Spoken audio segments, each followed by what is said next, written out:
Hi friends, നമ്മുടെ connected facts 18ാമത്തെ പാർട്ടിലേക്ക് കടന്നിരിക്കുന്നു. പുതിയ ചോദ്യ പേപ്പറാണ്. LDCയുടെ കൊല്ലം ജില്ലയുടെ ക്വസ്റ്റ്യൻ പേപ്പറാണ്. അതിലത്തെ GK പാർട്ടാണ് ഇപ്പോൾ തുടങ്ങുന്നത്. ഒന്നാമത്തെ ചോദ്യത്തിലേക്ക് പോകാം. ഗാസയിൽ നടക്കുന്ന യുദ്ധത്തിൽ ജനരോഷം വർദ്ധിച്ചതിനാൽ ഇസ്രായേൽ പാസ്പോർട്ടുമായുള്ള സന്ദർശകരുടെ പ്രവേശനം നിരോധിച്ച രാജ്യം? ഇറാൻ, മാലിദ്വീപ്, ഇന്തോനേഷ്യ, ശ്രീലങ്ക. ഇവിടെ ഉത്തരം ഓപ്ഷൻ ബി മാലിദ്വീപാണ് ആൻസർ വരുന്നത്. ഇത് ആ ഒരു സമയത്തെ കറണ്ട് അഫെയർ ആണ്. ഇസ്രായേൽ പാസ്പോർട്ടുമായിട്ടുള്ള സന്ദർശകരുടെ പ്രവേശനം വിലക്കിയത് മാലിദ്വീപായിരുന്നു. 2023 ഒക്ടോബർ 7-നാണ് എന്ത് ചെയ്യുന്നത്, ഹമാസ് ഗ്രൂപ്പ് ഇസ്രായേലിനെ അറ്റാക്ക് ചെയ്തുകൊണ്ട് പ്രകോപിപ്പിച്ച് അന്ന് തുടങ്ങിയ യുദ്ധമാണ്. ഇപ്പോഴും എന്ത് ചെയ്തിട്ടില്ല, അവസാനിച്ചിട്ടില്ല. അപ്പോൾ നമുക്ക് 2025 ഇനി നമുക്ക് ഏറ്റവും അപ്ഡേറ്റഡ് ആയിട്ടുള്ള കാര്യങ്ങൾ നോക്കണം. ആ ഒരു സമയത്ത്, അതായത് ഇസ്രായേൽ ഫലസ്തീൻ കോൺഫ്ലിക്റ്റ് നടക്കുന്ന ഈ 2023 മുതൽ ഇങ്ങോട്ടേക്ക് ഇന്ത്യയുടെ ഒരു ഓപ്പറേഷൻ അവിടെ ഓർത്തിരിക്കാനുള്ളത് ഓപ്പറേഷൻ അജയ്. അതായത് ഇസ്രായേലിൽ നിന്നും ഫലസ്തീനിൽ നിന്നും ഇന്ത്യക്കാരെ ഇങ്ങോട്ടേക്ക് തിരിച്ചെത്തിക്കാൻ വേണ്ടിയിട്ട് നടത്തിയ ഓപ്പറേഷനാണ്. ഇന്ത്യ ഗവൺമെൻറ് നടത്തിയ ഓപ്പറേഷനാണ് ഇത്, ഓപ്പറേഷൻ അജയ്. ഈ ഒരു പേരോടെ ഓർത്തിരിക്കണം. പിന്നെയോ 2024 ഇസ്രായേൽ ഓപ്പറേഷൻ സമ്മർ ക്യാമ്പ്സ് എന്നൊരു ഓപ്പറേഷൻ. പിന്നെയോ 2025 ജനുവരി ആയപ്പോൾ ഓപ്പറേഷൻ അയൺ വാൾ. 2025 മാർച്ച് ആയപ്പോൾ മൈറ്റ് ആൻഡ് സ്വേർഡ് എന്ന ഓപ്പറേഷൻ. അപ്പോൾ ഈ 2025 രണ്ടെണ്ണം കണ്ടിന്യൂയിങ് ആണ്, ഇപ്പോഴും നടന്നുകൊണ്ടിരിക്കുന്നതാണ്. ഈ പേരുകൾ ഓർത്തിരിക്കണം. ഇത് മൂന്നും ഇസ്രായേൽ ഗാസയിൽ നടത്തിയ ഓപ്പറേഷനാണ്. 2024 പേരാണ് operation summer camps. 2025 operation iron wall. 2025 തന്നെ ലേറ്റസ്റ്റ് ആണ് ഇത്, ഓപ്പറേഷൻ മൈറ്റ് ആൻഡ് സ്വേർഡ് എന്ന് പറയുന്നത്. അപ്പോൾ ഇത്രയും കാര്യങ്ങൾ ആ ഒരു ക്വസ്റ്റ്യനുമായി ഒരു 4 ഫാക്റ്റ് അധികം പഠിച്ചല്ലോ. ഓപ്പറേഷൻ അജയ്, ഇന്ത്യ ഗവൺമെൻറ് അവിടെ നിന്നും, അതേപോലെ ഫലസ്തീനിൽ നിന്നും ഇസ്രായേലിൽ നിന്നും ഇന്ത്യക്കാരെ തിരിച്ചെത്തിക്കാൻ വേണ്ടി നടത്തിയ ഓപ്പറേഷൻ.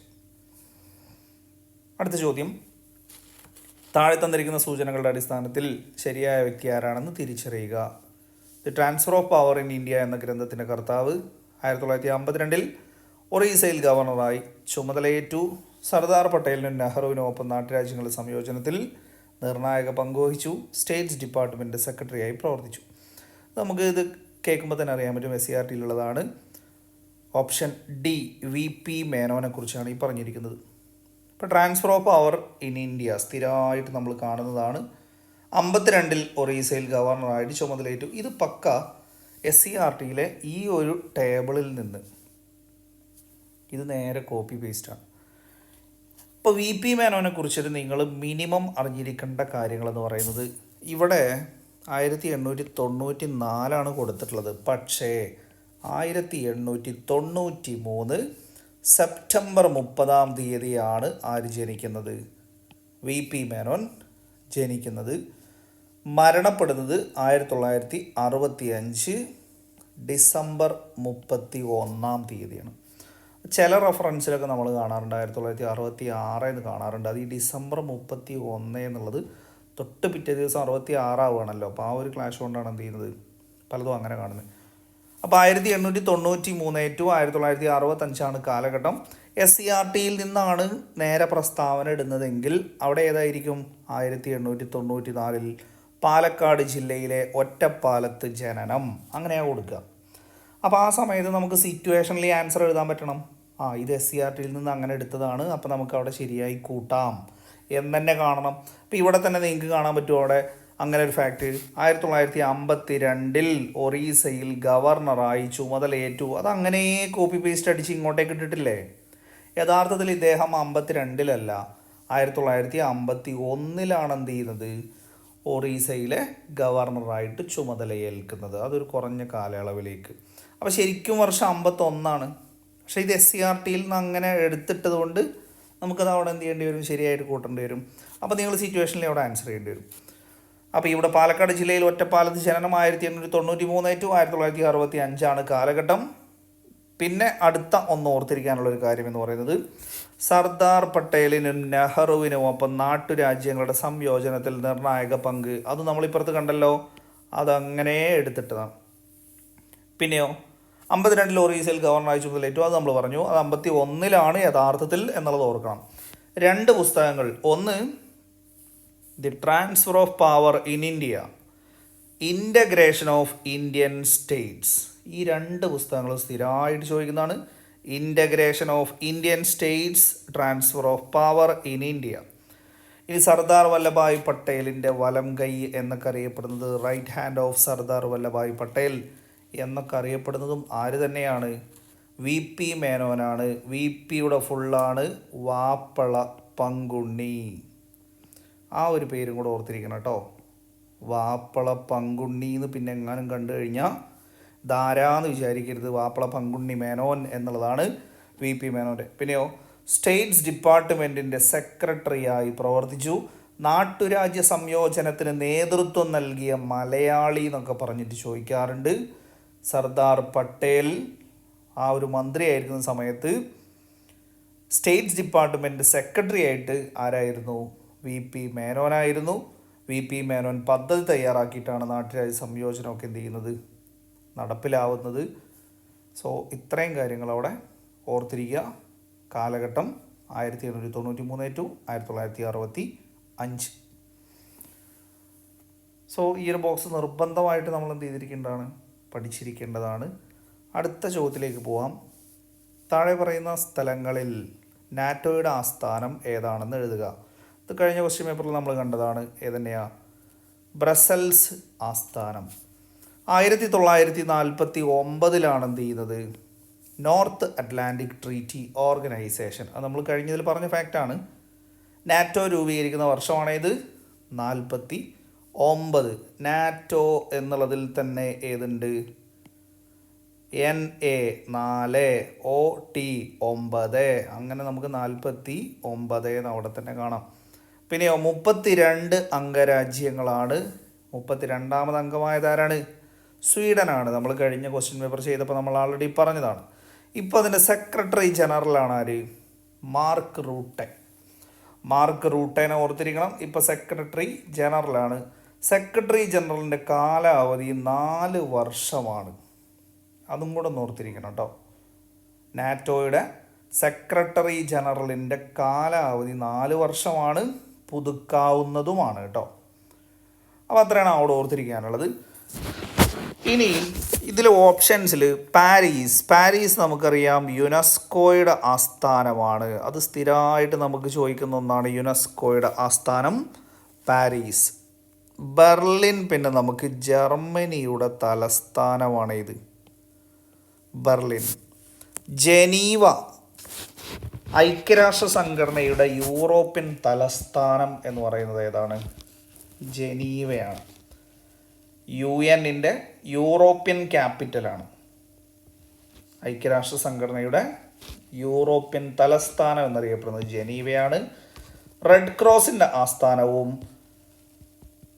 ലോക വ്യാപാര സംഘടന, വേൾഡ് ട്രേഡ് ഓർഗനൈസേഷൻ, ലോക ആരോഗ്യ സംഘടന, അന്താരാഷ്ട്ര തൊഴിൽ സംഘടന, ഈ 4 international labour organisation, world health organisation, world trade organisation, red cross, ഈ 4 ആസ്ഥാനം ജനീവ തന്നെയാണ്. അപ്പോൾ ഏതൊക്കെയാണ് പറഞ്ഞത്? യുനെസ്കോ പാരീസ്, ജർമ്മനിയുടെ തലസ്ഥാനം ബെർലിൻ, ജനീവ ഐക്യരാഷ്ട്ര സംഘടനയുടെ യൂറോപ്യൻ തലസ്ഥാനം, red cross, WTO, WHO, ILO international labour organisation, ഇതിൻ്റെ എല്ലാം ആസ്ഥാനം ജനീവയാണ്. അപ്പോൾ അത്രയും കാര്യങ്ങൾ അഡീഷണൽ കിട്ടിയാലോ.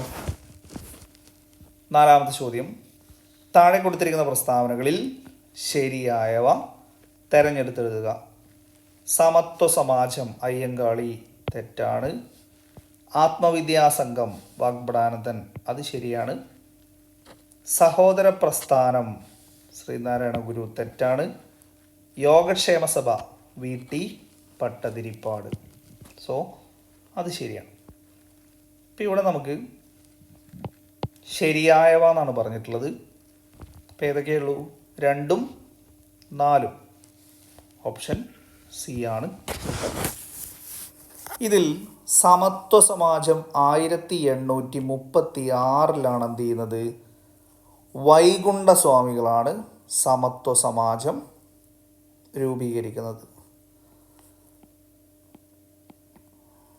വൈകുണ്ഠസ്വാമി. അപ്പോൾ അത് നിർബന്ധമായിട്ട് വർഷവും നിങ്ങൾ ഓർത്തിരിക്കണം. പിന്നെയോ ആരാണ് എന്നുള്ളത് നമുക്ക് SCERTയിൽ ആ ടേബിൾ തന്നെ കൊടുത്തിട്ടുണ്ടല്ലോ. അടുത്തത് ആത്മവിദ്യാസംഘം വാഗ്ഭടാനന്ദൻ എന്നുള്ളത് നമ്മൾ കണ്ടിട്ടുള്ളതാണ്.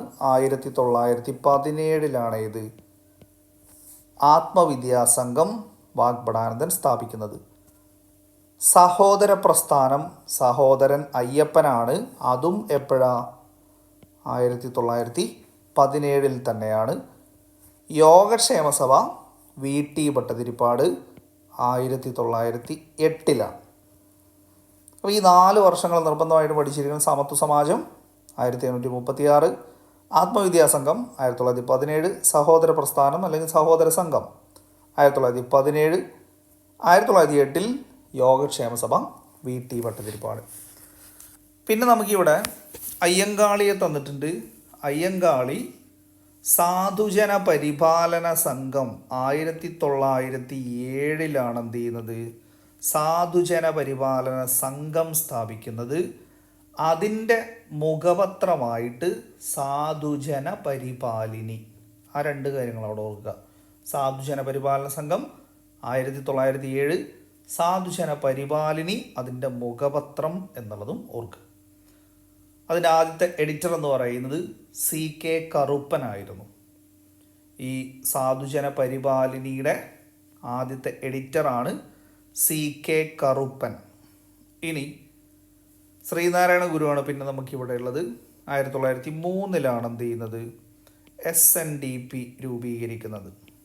1903 SNDP, 1907 സാധുജന പരിപാലന സംഘം, യോഗക്ഷേമ സഭ, സഹോദര പ്രസ്ഥാനം, ആത്മവിദ്യാസംഘം, സമത്വ സമാജം. സോ അടുത്ത പേജിലെ ചോദ്യങ്ങളുമായിട്ട് നമുക്ക് വീണ്ടും കാണാം. അസിസ്റ്റൻറ്റ് സെയിൽസ്മാൻ്റെ പരീക്ഷ വരുന്നുണ്ട്, സെക്രട്ടേറിയറ്റ് അസിസ്റ്റൻ്റ് പരീക്ഷ വരുന്നുണ്ട്, 10th മെയിൻസിൻ്റെ പരീക്ഷ വരുന്നുണ്ട്. ഈ പരീക്ഷകൾക്കെല്ലാം ഉപകാരപ്പെടുന്ന രീതിയിൽ നമ്മൾ കറണ്ട് അഫേഴ്സ് ആണെങ്കിലും ബാക്കിയുള്ള ഏരിയകളാണെങ്കിലും ഒക്കെ എന്ത് ചെയ്യുന്നുണ്ട്? ഉൾപ്പെടുത്തിയിട്ട് തന്നെയാണ് പോകുന്നത്. അതുകൊണ്ട് നിങ്ങൾക്ക് ഏത് എക്സാമിനാണെങ്കിലും ഇത് ഹെൽപ്ഫുൾ ആവുകയും ചെയ്യും. നമ്മൾ കട്ടയ്ക്ക് നിന്നെങ്കിൽ മാത്രമേ എന്ത് ചെയ്യുള്ളൂ? നമുക്കുള്ള ജോലി നമ്മൾ എത്തിപ്പിടിക്കുള്ളൂ. അല്ലാതെ ഇങ്ങോട്ടേക്ക് വരും എന്ന് പറഞ്ഞ് ഇരുന്ന് കഴിഞ്ഞാൽ ഇങ്ങോട്ടേക്ക് വരലുണ്ടാവില്ല. നമ്മൾ അങ്ങോട്ടേക്ക് ഇടിച്ച് കയറി നമുക്ക് വേണ്ട ജോലി പിടിച്ച് വാങ്ങിയേ പറ്റുള്ളൂ.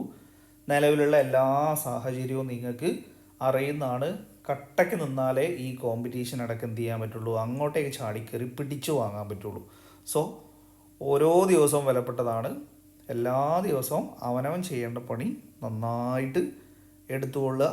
എങ്കിൽ ജീവിതത്തിൽ എത്രയും പെട്ടെന്ന് ആസ്വദിക്കാനുള്ള ദിവസങ്ങൾ വരും. ഇല്ലെങ്കിൽ നമ്മുടെ കൂടെ ഇതേ പ്രതിസന്ധികൾ ഇതിനേക്കാൾ ഡബിളും ട്രിപ്പിളും ഒക്കെ ആയിട്ട് കൂടെ തന്നെ ഉണ്ടാവും. അപ്പോൾ അതിൽ നിന്നൊക്കെ നമുക്ക് എത്രയും പെട്ടെന്ന് മോചനം വേണം. ആസ്വദിക്കാനുള്ള ദിവസങ്ങൾ എത്രയും പെട്ടെന്ന് ഇങ്ങോട്ടേക്ക് വരണം. കഷ്ടപ്പാടിൻ്റെ ദിവസങ്ങൾ കുറച്ചും കൂടെ ഉള്ളൂ എന്ന് മനസ്സിലാക്കി ഉള്ളതൊന്ന് വേഗത്തിൽ അങ്ങോട്ട് ആഞ്ഞു പിടിച്ചാൽ കയ്യിലിങ്ങോട്ട് പോരും. വീണ്ടും കാണാം. Thank you.